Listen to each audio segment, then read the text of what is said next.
Hello everyone, I'm Ranbir Mahandi, an Electronics and Communication Engineering student from National Institute of Technology, Durgapur, India. One of the major problems that people with hearing impairment faces is that waking up to an alarm clock or responding to a doorbell. So, to solve that problem, I have built a smart alarm clock with doorbell detection. It is a simple assistive technology designed for hearing impaired.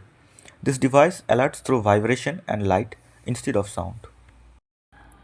It has two main features. First, the alarm clock mode, in which we can set the alarm time manually with the push buttons, and the second is the doorbell detection mode.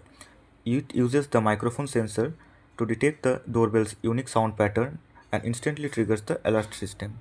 So let's move on and see the live demos. Okay, so these are the four push buttons. This is for the mode, to change the mode from minute to hour. You can see it over here. So whenever I press this button, it can change from minute to hour however I want.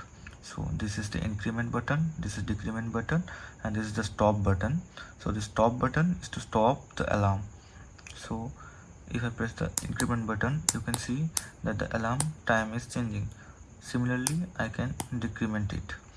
We can do it for the minute as well.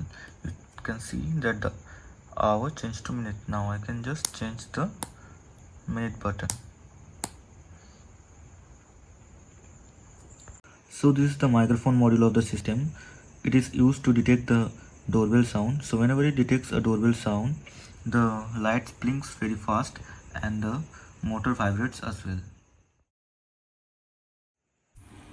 In alarm mode, the LED blinking and the motor's vibration is slow than the doorbell detection, and the motor is kept under the user's pillow so that he could detect the vibration.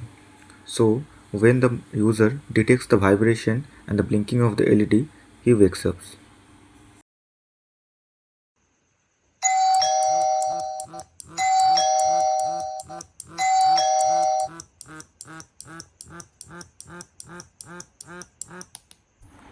One of the challenges that I faced was to detect the unique pattern of the doorbell sound and calibrate the microphone accordingly and choose the upper and lower threshold value so we could use it for the triggering of the doorbell detection. With further development, we could integrate mobile apps to get notification and set the alarm time and pattern recognition for more sound types so we could integrate with the device and enhance its capabilities.